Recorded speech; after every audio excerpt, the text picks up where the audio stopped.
दोस्तों, क्या आपके मन में भी ऐसे क्वेश्चंस है कि मेरे पास पैसे हो तो मैं कहाँ इन्वेस्ट करूँ जो मुझे सबसे ज्यादा रिटर्न्स मिल जाए। बहुत से लोग आपको अलग अलग एडवाइस देते हैं। कोई कहता है शेयर मार्केट में इन्वेस्ट करो, कोई कहता है रियल एस्टेट में इन्वेस्ट करो, कोई कहता है गोल्ड खरीद लो। अब आपको दूसरे लोग अपने अपने हिसाब से एडवाइस देंगे, लेकिन वेयर टू इन्वेस्ट ये डिसीजन लेना अपने आप में सबसे मुश्किल काम है और सबसे मुश्किल डिसीजन होता है। और किसी की गाइडेंस के थ्रू आप इन्वेस्ट करते हैं तो आपको अभी भी पछतावा होगा और इन फ्यूचर में भी पछतावा हो सकता है। अब हम इसे अच्छे से समझने के लिए एक एग्जाम्पल से समझ लेते हैं। अज्यूम करते हैं साल 2000 में एक परिवार में जब उनकी प्रॉपर्टी का बंटवारा हुआ तो उस फैमिली में 5 भाई थे और जब उनकी प्रॉपर्टी डिवाइड हुई तो लगभग 10 लाख की उनकी प्रॉपर्टी सेल हुई। तो हर एक भाई को 2 लाख रुपए के हिसाब से सब में डिवाइड हो गई इक्वली। उनके नाम अज्यूम कर लेते हैं, रमेश, सुरेश, उदय, ललन और विनय। इन 5 भाइयों को उनके पापा जी ने 2-2 लाख रुपए दिए और कहा आप अपने फ्यूचर को खुद डिसाइड करो कि आप अपने पैसे को कहाँ इन्वेस्ट करना है। और दोस्तों,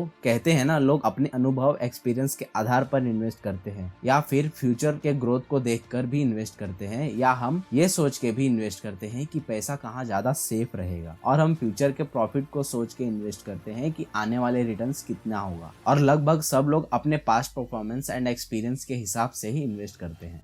तो इन 5 भाइयों ने भी कुछ ऐसा ही किया। इन 5 भाइयों ने 2-2 लाख रुपए इन्वेस्ट किए और 5 ने अपने अपने एक्सपीरियंस और नॉलेज के हिसाब से इन्वेस्ट किया। और शायद हम किसी भी इन्वेस्टमेंट को गलत नहीं कहेंगे। तो चलिए देखते हैं कहाँ इन्वेस्ट किया ये 5 भाइयों ने। तो सबने 2-2 लाख रुपए का इन्वेस्ट किया, लेकिन इन सबको मिलने वाला रिटर्न्स जो था बिल्कुल डिफरेंट था। रमेश ने 2 लाख रुपए 20 साल के लिए एफडी में लगा दिए और कहते हैं एफडी में पैसा लगाया है तो सेफ एंड सिक्योर है and fix percentage of return वहां से मिलने वाला है। सुरेश ने वही पैसे गोल्ड में लगा दिए। उसने गोल्ड खरीदा और एक तरह से गोल्ड को स्टोर कर लिया।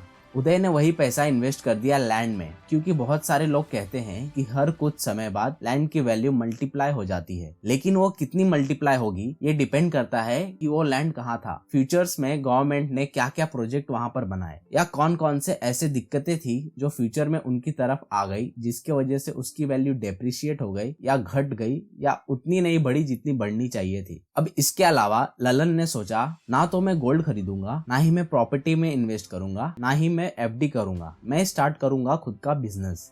और विनय जो खुद को थोड़ा इंटेलिजेंट समझता था, उसने सोचा कि सारा का सारा पैसा स्टॉक मार्केट में इन्वेस्ट करूंगा। और दोस्तों, देखा जाए तो हर इन्वेस्टमेंट सही है और हम इन्हीं इन्वेस्टमेंट को सेफ इन्वेस्टमेंट भी मानते हैं और ये मानते हैं कि फ्यूचर में आपका पैसा कई गुना होने वाला है इसमें। तो इन सभी लोगों ने साल 2000 में ये पैसा इन्वेस्ट किया था, तो आज 2022 में इनका ये पैसा कितना हो गया, इस बात को हम पास्ट परफॉर्मेंस से कैलकुलेट करते हैं, क्योंकि हम सब अपने पास्ट एक्सपीरियंस के हिसाब से ही डिसीजंस लेते हैं।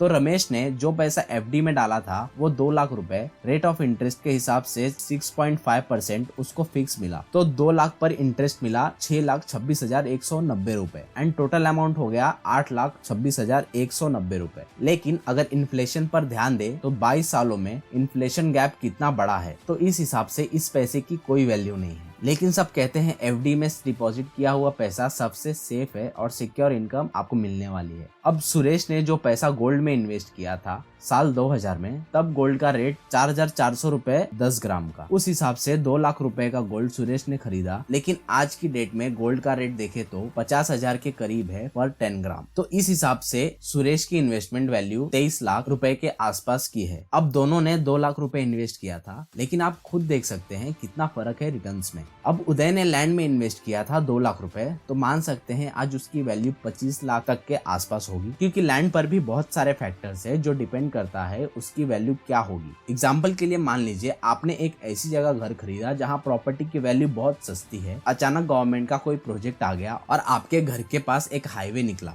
या कुछ टाइम बाद पता चला कि वहां पर एक एयरपोर्ट बन गया, या पता चला कि गवर्नमेंट का कोई बेहतर प्रोजेक्ट वहां पर आ गया, तो आपके लैंड की वैल्यू मल्टीपल्स टाइम से ग्रो हो जाएगी। लेकिन उस प्रोजेक्ट के आने के बाद भी बहुत सारे लोगों की लैंड की वैल्यू घट जाती है। लेट्स से एक घर के सामने ही फ्लाईओवर आया तो उस घर की वैल्यू डेप्रिशिएट हो जाएगी, मतलब उतनी नहीं बढ़ेगी जितनी बढ़नी चाहिए थी, जबकि किसी और के घर की वैल्यू 50 टाइम्स से बढ़ जाएगा, क्योंकि फ्लाईओवर एंड हुआ उसकी प्रॉपर्टी के सामने। तो ये डिपेंड करता है फ्यूचर में कौन सा प्रोजेक्ट आएगा, कौन सी ऐसी चीज आएगी जो आपके प्रॉपर्टी के वैल्यू को बढ़ा देगी, या फिर फ्यूचर में वो प्रॉपर्टी की वैल्यू 0 भी हो सकती है। इसको एग्जाम्पल से समझे तो एक बार एक आदमी आदमी ने प्रॉपर्टी खरीदी, और जब प्रॉपर्टी खरीदी और गवर्नमेंट ने रोड चौड़ा करने का प्रोजेक्ट को लिया और वहां पर उसकी प्रॉपर्टी सारी जो पेपर वैल्यू होती है, जो सर्कल वैल्यू होती है, उस हिसाब से उसको सरेंडर करनी पड़ गई। तो डिपेंड करता है फ्यूचर में आने वाले प्रोजेक्ट क्या होंगे, जिसके हिसाब से आपकी प्रॉपर्टी की वैल्यू डिफाइन होगी। अब ललन ने बिजनेस में इन्वेस्ट किया था, लेकिन कहते हैं ना, बिजनेस में कोई लिमिट नहीं है आगे बढ़ने की, हाई रिस्क भी है। हो सकता है उसके 2 लाख रुपए 2 करोड़ हो जाते, 10 करोड़ हो जाते, या 50 करोड़ हो जाते, या हो सकता है कि 2 लाख रुपए उसके 0 हो जाते। हो सकता है बिजनेस शुरू किया, वो पैसा आपका वेस्ट हो गया, लॉस हो गया, या ये भी हो सकता है 2 लाख रुपए होने के बाद भी कर्जदार हो जाए। आपको लगा कि बिजनेस बढ़ेगा और कर्ज लेके बिजनेस में लगाते गए। एक समय ऐसा आया कि बिजनेस भी बंद हो गया और ऊपर से 10-20 लाख का कर्जा भी हो गया। तो ये टोटली डिपेंड करता है ललन के बिजनेस चलाने पर, उसके बिजनेस माइंडसेट पर। आप और हम फ्यूचर को तो सिर्फ प्रेडिक्ट कर सकते हैं, फ्यूचर के पॉसिबिलिटी को सोच सकते हैं, लेकिन फ्यूचर में क्या होगा इस पर आपका कोई कंट्रोल नहीं है। ठीक उसी तरह विनय ने शेयर मार्केट पे इन्वेस्ट किया। कहते हैं ना, शेयर मार्केट में इन्वेस्ट करोगे तो पैसा बढ़ेगा। हाँ, बिल्कुल बढ़ सकता है, लेकिन बहुत बार ऐसा देखा गया शेयर मार्केट के बढ़ने के बाद भी बहुत सारे लोग का पैसा 0 हो गया, क्योंकि कुछ शेयर्स ऐसे भी होते हैं जो हजारों रुपयों से 0 भी हुए हैं, और कुछ ऐसे भी शेयर्स होते हैं कुछ रुपयों से हजारों रुपए हो गए हैं। जैसे हम एग्जांपल में ले तो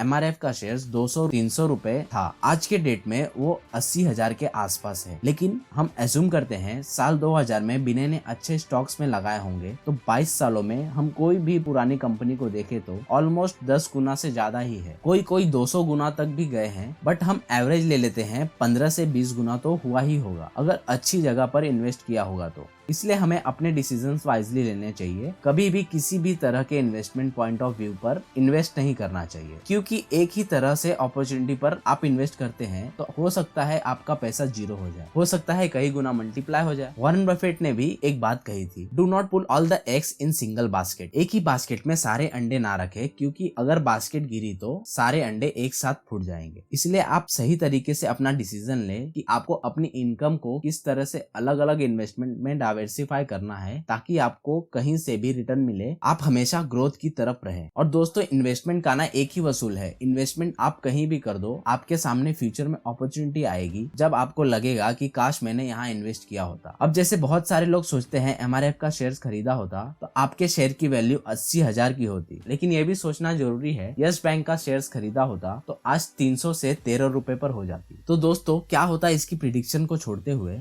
आप अपने इनकम को अपने इन्वेस्ट करने के अलग अलग तरीके से डाइवर्सिफाई करें, ताकि आपको मिलने वाला रिटर्न्स कहीं ना कहीं से बेहतर तरीके से मिलता रहे, और जहां से भी लॉस हुआ है उसको आप आसानी से रिकवर कर सकें। और हम यहाँ ये भी देख सकते हैं कि हम कहीं भी इन्वेस्ट करें, बस प्रॉपर नॉलेज के साथ अगर करते हैं तो हमें अच्छा रिटर्न्स मिलेगा ही। तो दोस्तों, उम्मीद करता हूँ कि आपको आज का वीडियो पसंद आया होगा। पसंद आया तो लाइक करिए और वीडियो को शेयर करिए, और जो लोग पहली बार आ रहे हैं चैनल पर, चैनल को सब्सक्राइब जरूर करिए, क्योंकि यहाँ पर ऐसे ही इंस्पायरिंग और एजुकेशन वीडियो देखने मिलेंगे। तो दोस्तों, फिलहाल इस वीडियो में इतना ही, मिलते हैं किसी और धमाकेदार वीडियो में, तब तक के लिए कीप लर्निंग कीप ग्रोइंग।